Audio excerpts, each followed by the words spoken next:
He would always strangle me, and then the liquid would get poured onto me. Do I think we're institutionally misogynist?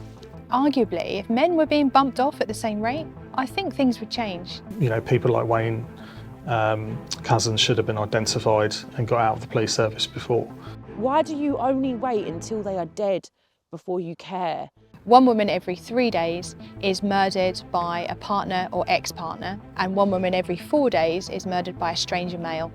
I think we have to ask ourselves as a society, is just making more laws going to solve the problem? And I was like, I'm in a lot of pain, like it really hurts. And I just remember him saying like, I'll show you what real pain is. And that, you know, doesn't sit comfortably with me. It shouldn't sit comfortably with anyone. So I'm not asking for it to be taken more seriously than terrorism. I am asking for it to be taken as seriously as terrorism.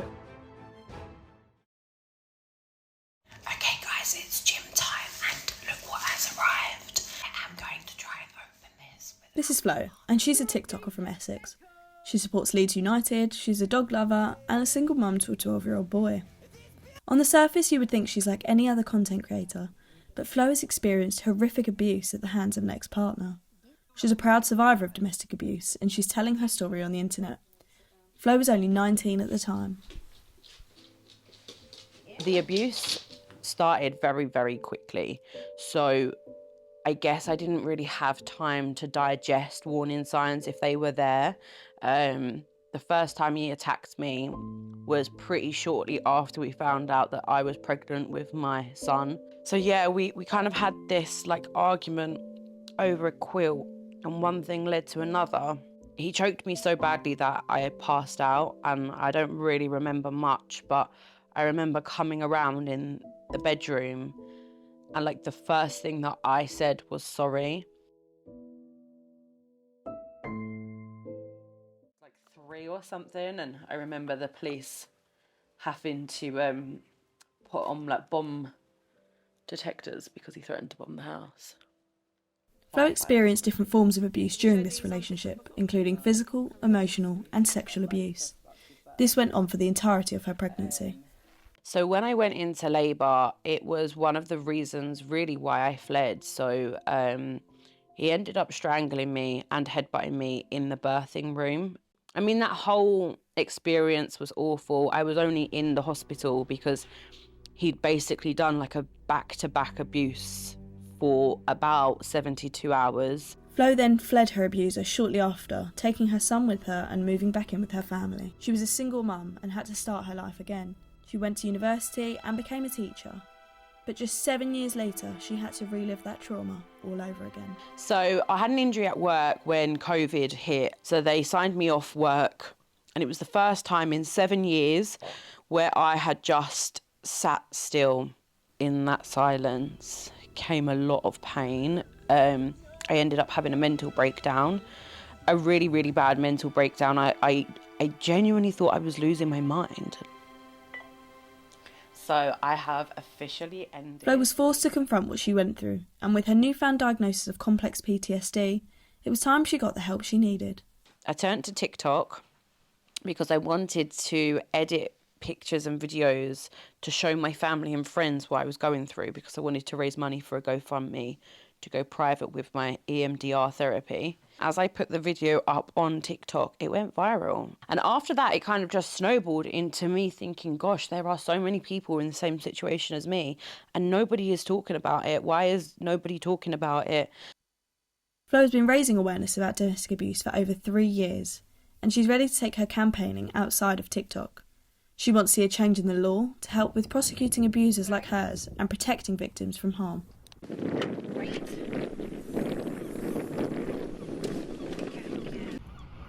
I think that there's real issues with everyday domestic abuse laws within England and Wales. I also think in Scotland as well, but I know that Scotland has a domestic abuse bill which basically says that domestic abuse is a punishable crime. And what that means is someone like my abuser, when I finally did go and press charges again in 2020, they said that the only thing that hadn't timed out was the rape. And I said, oh, is he going to get charged with domestic abuse? And they said, well, we don't have that charge. But how would changing the law help other survivors? So, for instance, if there was a domestic abuse charge, we might look at, say, 5-year minimum sentence if they were found guilty, and then they can have add-ons like coercive and controlling behaviour, 6 months, non-fatal strangulation, 2 years. Whatever the judicial system wants, there needs to be those add-ons. But without having just a bare basic domestic abuse crime, so many abusers get away with it.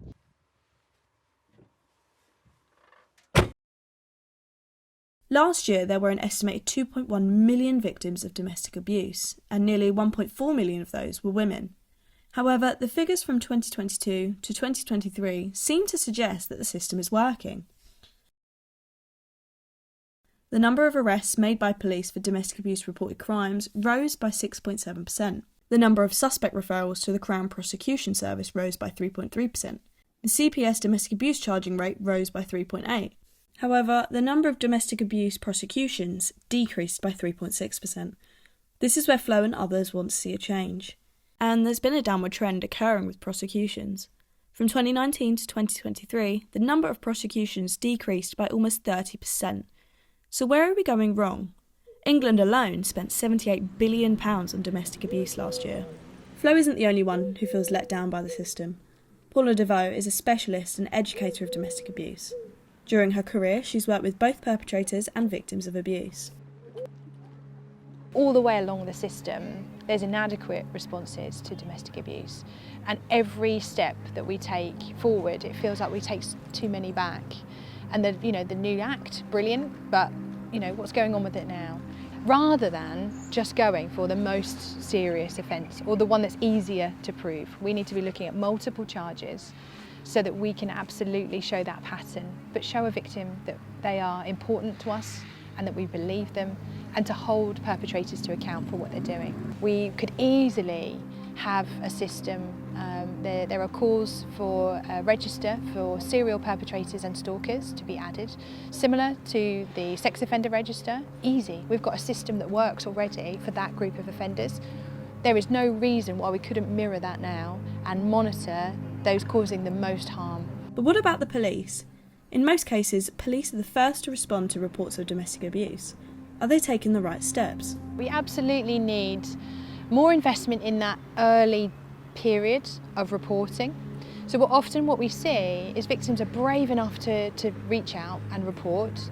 So what we need is investment, like I said earlier, in training for police officers to look at the patterns of behaviour and be able to ask the right questions to get context to that one incident they've attended. I think fundamentally, we need people, police officers particularly, to really reflect on why they joined in the first place. And it, should be, hopefully, it's because they want to protect the public and help people. Domestic abuse is so prevalent. My fear is that they become maybe a bit desensitised because they're called out to so many domestic abuse incidents that maybe even not knowing that they're becoming quite desensitised to that, and it's another domestic abuse. But actually, that today's low level, or in their mind standard level, could be tomorrow's high risk. Could be tomorrow's homicide review. Paula works with police forces to educate them on the impacts of abuse. Detective Chief Inspector Matt Stewart oversees the Domestic Abuse Department for the Norfolk Constabulary. We train police officers initially when they first join the police in a number of different things, and so they will receive specific training on domestic abuse, on the kind of signs to look out for, but it's not a case that they just get trained at the beginning of their career, in my case 20 years ago, and then we don't do anything else. We're continually training officers, developing them in their understanding, and trying to, that continuous improvement really around how we investigate these offences and support victims of these offences. But the police are struggling. Recent data shows that only 40% of people in England trust their police force. This comes after investigations in 2021 over officers abusing their power. On the 3rd of March 2021, Sarah Everard was walking home from a friend's house in London when she was kidnapped. 6 days later, Met Police officer Wayne Couzens was arrested and found guilty of the kidnap, rape and murder of Sarah. Following this case, a woman reported David Carrick, another serving Met police officer, for raping her. He was arrested on the 2nd of October, and later 12 more women came forward and reported being assaulted by Carrick. These two cases sent shockwaves across the nation as conversations about misogyny arose and whether these men were just bad apples. But many were left asking, how safe are women under these forces? Yeah, I think we have got issues within policing with a number of different kind of cultures that aren't as they should be, really. Do I think we're institutionally misogynist? I think it's really difficult for me to say that in my career personally. As an organisation, I think we are absolutely committed to driving that kind of behaviour out of the organisation. You know, to stretch the apple analogy a bit further, what are the conditions of the orchard? You know, we're growing apples in the police service, aren't we? So, you know, we have to take some responsibility for the culture that we have as an organisation, as well as perhaps some individuals that have really let down the service and the public with their behaviour. And we have to earn that confidence. We can't assume that as a police officer, just because I turn up as a detective in a shirt and tie, or as one of my colleagues in the uniform, that we're going to instantly have somebody's confidence just because we're a police officer. Police, however, are just operating within the law and what they are instructed to do. So is it time to make more changes to the law to see a difference on the ground? Flo has been invited down to the Houses of Parliament to talk about her story of domestic abuse. She's hoping that her story could help inspire policy change. Jess Phillips previously was the Shadow Minister for Domestic Violence and Safeguarding. The first thing is obviously you're extremely passionate about women and violence against women and girls and domestic abuse, and kind of like, where did that come from? Where was your avenue for that? I mean, I was raised by feminists, and I mean, my mum set up a thing called Women's Liberation Playgroup when I was little. So the playgroup I went to was about the liberation of women. So when you grow up in that sort of environment, you're constantly aware of things that are not fair. But I worked for Women's Aid. And in fact, when I was pregnant with my first baby, I was off work for a bit and I went and volunteered at an asylum seeker charity where lots and lots of women were fleeing like rape as a weapon of war, terrible violence that they had suffered. And then after that, I went and worked for Women's Aid because I felt so like bereft by the stories that I'd heard. And then, you know, working in Women's Aid, working in rape crisis, you start to see how the system doesn't function at all for victims of violence. It just doesn't work.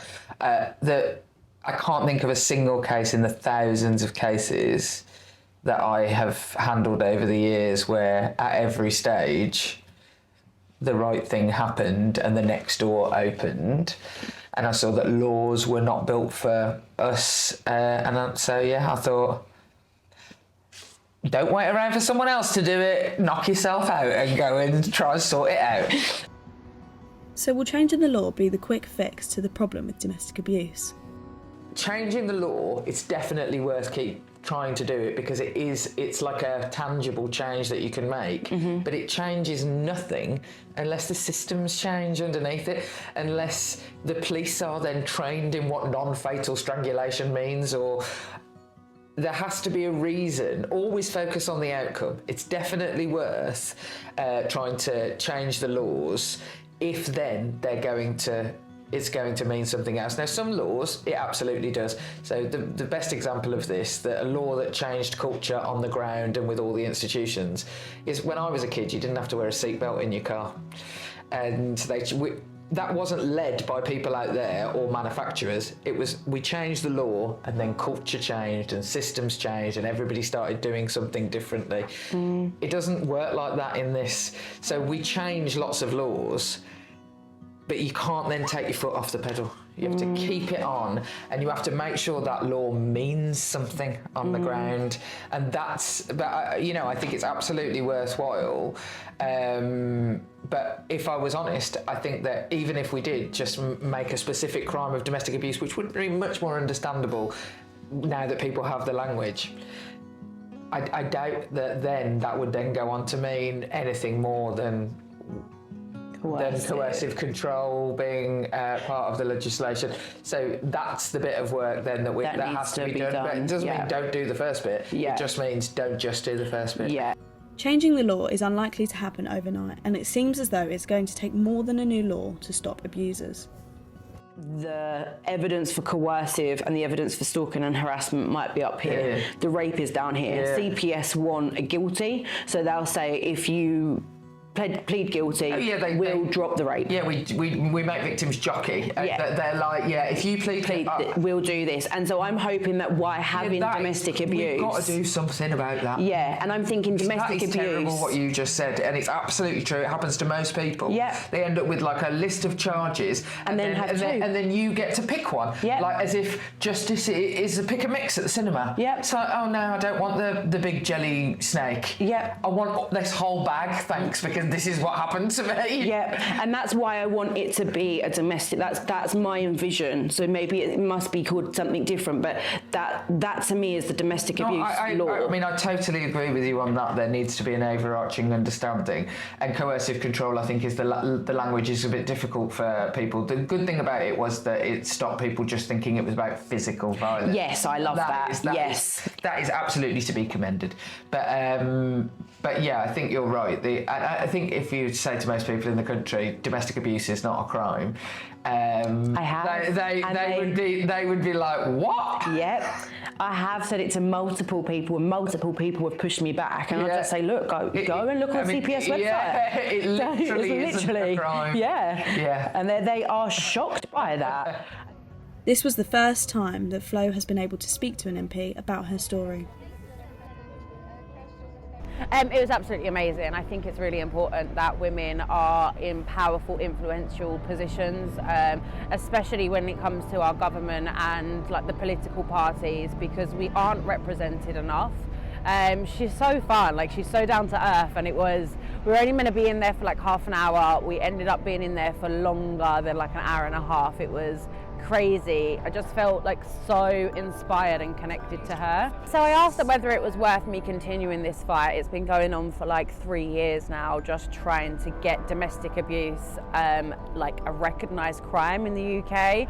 And I really liked how she also recognised that most people don't realise that it's not a punishable crime, and that actually there is no punishment for domestic abuse. So yeah, I'll definitely take on her points, and hopefully, can get this over the line by taking her points on. So what's next?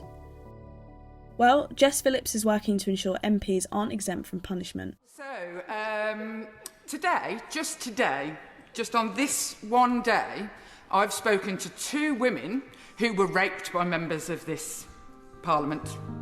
2. Just today. That's fair.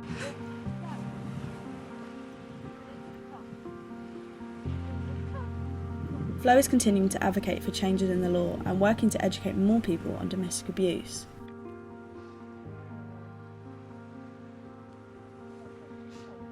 But for now, the message is clear. Something needs to change within the culture before we can see any improvements.